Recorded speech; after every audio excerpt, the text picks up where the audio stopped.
Welcome to my YouTube channel job की तैयारी। आज हम फिर से बात करेंगे popular examination board police constable requirement test 2017 की जो हुआ था 26 अगस्त को, शिफ्ट नंबर फर्स्ट। आज इसमें देखेंगे हम जनरल नॉलेज के कुछ क्वेश्चंस और देखेंगे उससे कुछ रिलेटेड फैक्ट, जिससे हमें आगे के लिए तैयारी हो सके। जो हमारा अक्टूबर नवंबर में कांस्टेबल का एक पेपर होने वाला है एमपी कांस्टेबल का, तो उसके लिए थोड़ी हमारे जीके के कुछ क्वेश्चन है जो मैं आपको बताऊँगा, उससे कुछ रिलेटेड क्वेश्चन भी करवाऊँगा। अगर आप उससे आपको थोड़ी बहुत हेल्प हो जाएगी। चलिए देखते हैं आज हमारे पास जीके कौन कौन से क्वेश्चन है। चलिए स्टार्ट करते हैं, देखते हैं हमारे पास क्वेश्चन नंबर फर्स्ट क्या है।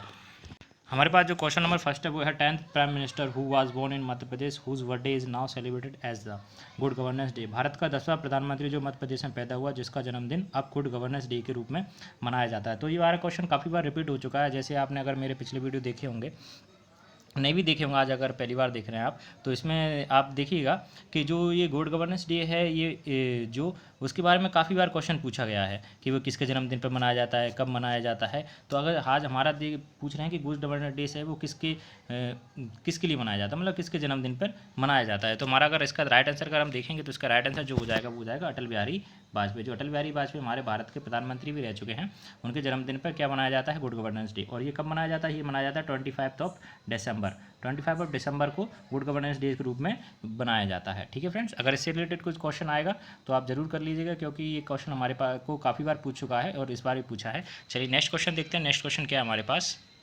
हमारे पास जो नेक्स्ट क्वेश्चन है वो है in which state of India would you came across the hill station of Ooty and Kodaikanal. Ooty और कोडाई कनाल जैसे पहाड़ी स्थानों पर आप भारत के किस राज्य में आएंगे। तो हमारा जो राइट आंसर आ जाएगा इसका क्या आ जाएगा, तमिलनाडु। क्योंकि तमिलनाडु में एक जगह है, आपने सुना होगा नीलगिरी। नीलगिरी के आसपास की पहाड़ियाँ हैं, उसमें ही ये नीलगिरी डिस्ट्रिक्ट भी है तमिलनाडु की। तो उसमें ऊटी और कोडाईकनाल क्या है, हिल स्टेशन है। हिल स्टेशन मतलब होता है ऊंचाई वाली पहाड़ी जैसी जगह जहाँ पे पर्यटकों को आने जाने की सुविधा रहती है, रहने खाने की होटल्स वगैरह रहते हैं। तो एक पर्यटन स्थल है ये, कौन सी जगह पे, ऊटी और कोडाईकनाल। ठीक है, अगर इसका राइट आंसर हम देख चुके हैं तो राइट आंसर इसका क्या हो जाएगा, तमिलनाडु इसका राइट आंसर हो जाएगा। चलिए अगर हम नेक्स्ट क्वेश्चन देखते हैं, नेक्स्ट क्वेश्चन क्या है हमारे पास।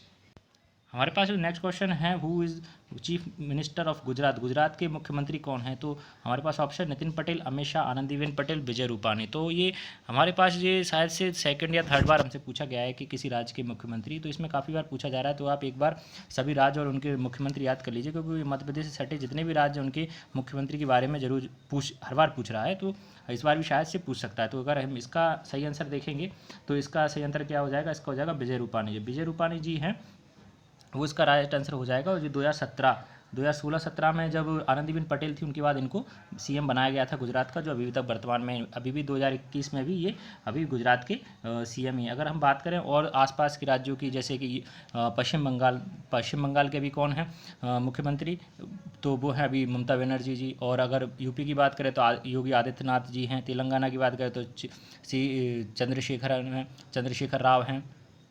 तो ऐसे ही अगर आप सबकी एक लिस्ट बना के तैयार कर लीजिए, और अगर हो सके तो मैं भी इसमें एक बार डाल दूंगा। ठीक है फ्रेंड, चलिए नेक्स्ट क्वेश्चन देखते हैं। नेक्स्ट क्वेश्चन क्या है हमारे पास। हमारे पास जो नेक्स्ट क्वेश्चन है, Gautam Buddha was born in. Gautam Buddha का जन्म कहाँ हुआ था। हमारे ऑप्शन है गया, लुम्बिनी, कपिलवस्तु, सारनाथ। तो ये सारी जो जगह हैं ये सारी रिलेट किससे करती हैं, गौतम बुद्ध के जीवन काल से। अगर हम बात करें सभी के, पहले के देख लेते हैं कौन सी स्थान किससे रिलेट करता है। अगर इसका हम देखेंगे, गया, जो बोध गया वाली जो जगह है वो किससे रिलेट करती है। जो बोध गया वाली जगह है वो रिलेट करती है गौतम बुद्ध के ज्ञान प्राप्त से। जो गौतम बुद्ध जी को ज्ञान प्राप्त हुआ था वहाँ से रिलेट करती है। अब बात करते हैं लुम्बिनी में क्या हुआ था, इनका जन्म हुआ था। लुम्बिनी में क्या हुआ था, गौतम बुद्ध का जन्म हुआ। तो राइट आंसर इसका लुम्बिनी भी होगा वैसे इसमें, गौतम बुद्ध जी का। और लुम्बिनी में इनको ज्ञान प्राप्त हुआ था। और अगर हम कभी कभी पूछ लेता है कि लुम्बिनी कहाँ पड़ता है, तो लुम्बिनी कहाँ पड़ता है, कभी नेपाल में एक जगह है लुम्बिनी, वहाँ पर इनका जन्म हुआ था। क्योंकि इनके जो पिताजी थे वो वो वहाँ के राजा थे, और एक राजपुत्र है, राजकुमार थे। और इनका जन्म जो हुआ था वो कहाँ हुआ था, लुम्बिनी में। अगर हम बात करते हैं कपिल वस्तु में इनका बचपन काल बीता था। कपिल वस्तु में इनका बचपन जो बहुत सारा समय है इनके, क्योंकि कपिल वस्तु की जो उनकी माँ है महामाया, वो वही वहाँ की राजकुमारी थी। तो उनका ज़्यादातर समय कहाँ बीता था, कपिल वस्तु में। फिर बात करते हैं हम सारनाथ की। सारनाथ में इन्होंने काफ़ी सारे उपदेश दिए थे, तो सारनाथ भी इनके स्थान से जुड़ा। तो चारों अगर आप जगह देखेंगे तो पूरी सारी गौतम बुद्ध से हैं, लेकिन पर इनके जन्म काल के अनुसार है, मतलब कौन सी घटना इनके साथ बीती है। ठीक है फ्रेंड, चलिए नेक्स्ट क्वेश्चन देखते हैं। हमारे पास नेक्स्ट क्वेश्चन है, which of the following articles deal with amendment to constitution of India. निम्नलिखित में से कौन सा अनुच्छेद भारत के संविधान में संशोधन की चर्चा करता है। हमारे ऑप्शन है 356, 370, 368, 372, 356, 70, 68 और 372। तो हमारे पास जो सही आंसर है इसका वैसे तो 368 है। 368 हमें परमिशन देता है, संसद को मतलब शक्ति देता है कि वो संविधान में कोई भी संशोधन कर सकता है, परंतु एक निश्चित प्रक्रिया के थ्रू। ऐसे नहीं कि संसद को जो उचित लगेगा वो कर देगा, लेकिन वो एक संशोधन प्रक्रिया होती है जो 368(1) में दी गई है, 368(2) में दी गई है उसके आर्टिकल में। उसमें एक निर्धारित प्रक्रिया बताई गई है कि किस किस प्रक्रिया के तहत संविधान में कौन कौन से किस तरीके के संशोधन किए जा सकते हैं। अगर हम बात करेंगे और अनुच्छेद ऑप्शन की, तो देखेंगे 356 अनुच्छेद किससे है, आपातकाल। जो राष्ट्रपति आपातकाल लगाता है किसी भी राज्य में, आपातकाल से संबंधित है 356। जैसे किसी राज्य सरकार की विफलता हो जाती है, गवर्नेंस अपना नहीं चला पा रहा है, तो वहाँ पे राष्ट्रपति अपने शक्ति को प्रयोग करते हुए वहाँ पे क्या कर राष्ट्रीय आपातकाल घोषित कर देता है। ठीक है, वो उसमें किस आर्टिकल में आ जाएगा, वो 356। अगर 370 में बात करेंगे तो 370 आपने सुना ही होगा, जम्मू कश्मीर जो 370 विशेष राज्य का दर्जा प्राप्त किए था, जो इसमें किस में आया था, 370 में। अगर हम कभी कभी अब नया क्वेश्चन अगर हमसे पूछेगा तो पूछेगा कि जो 370 जो आर्टिकल है वो कब हटाया गया था। अगर इसकी बात करें कब हटाया गया था, तो कब हटाया गया था जी फ्रेंड्स, ये हटाया गया था हमारा 5 अगस्त। अगर हम देखेंगे इसका ऑप्शन क्या हो जाएगा,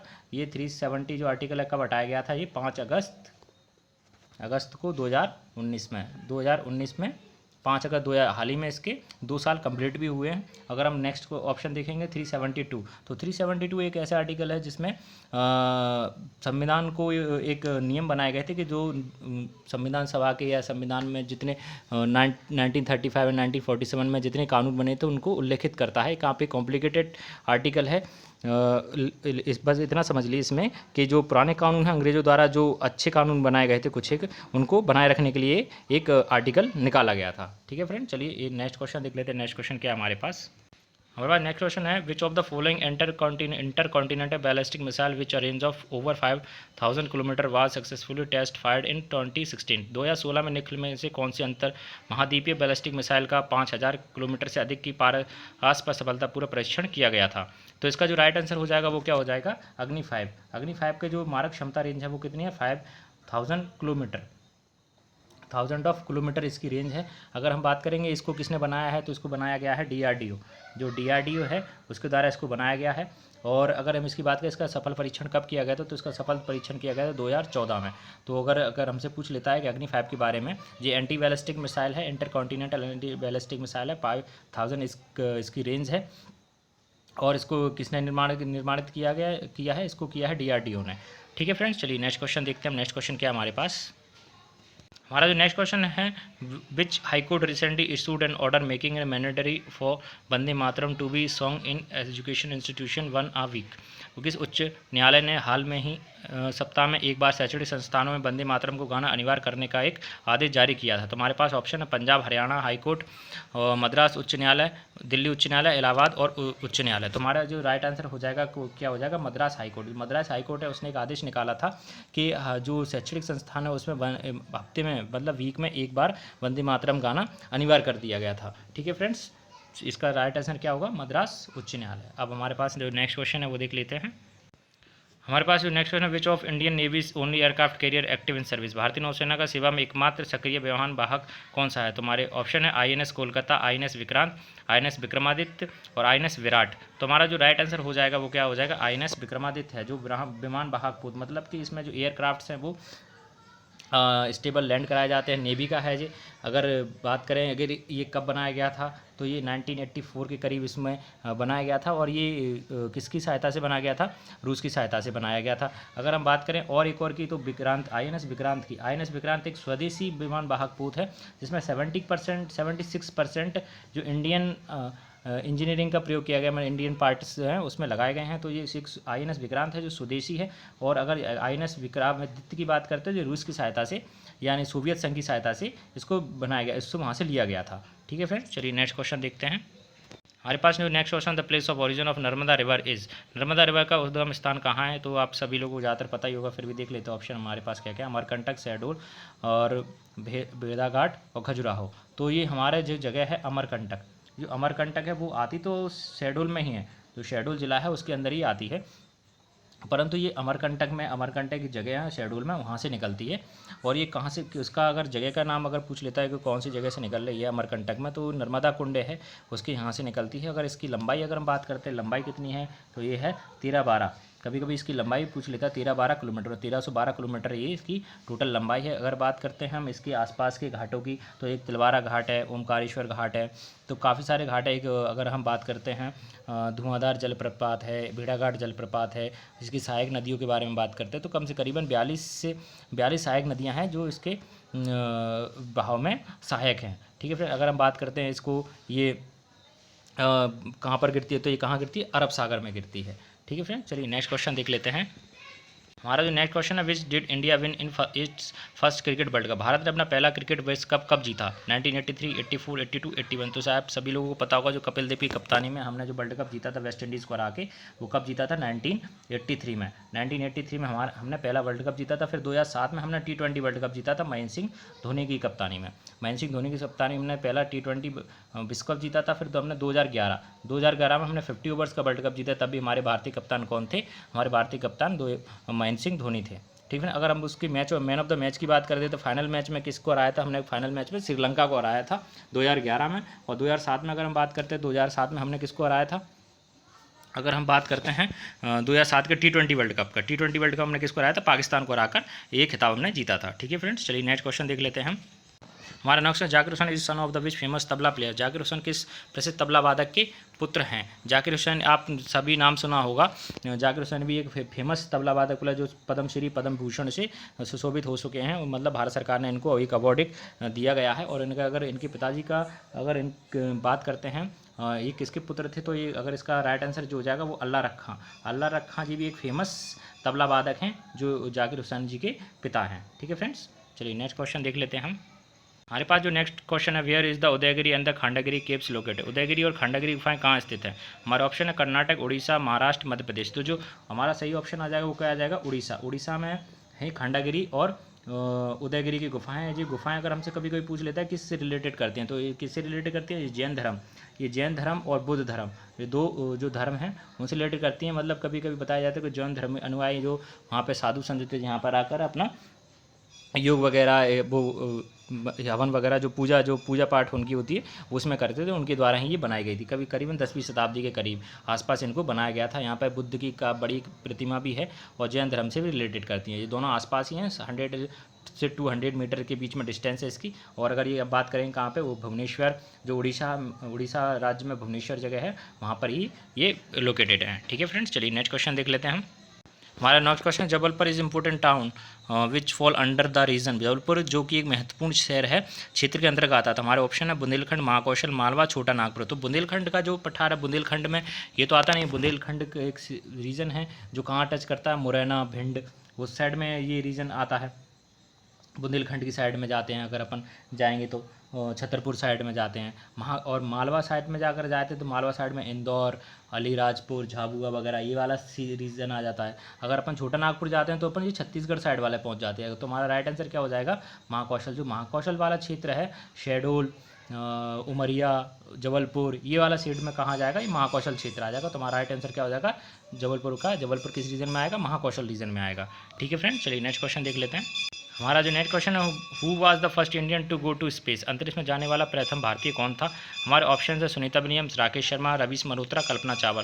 तो आपने एक देखा होगा कि इसमें जो हमारे पास 3 ऑप्शन है वो आपने शायद सुने होंगे। जो सुनीता विलियम्स जी हैं उनके बारे में भी सुना होगा, ये भी भारतीय एक मूल की महिला थी जो गई थी वहाँ पर अंतरिक्ष में।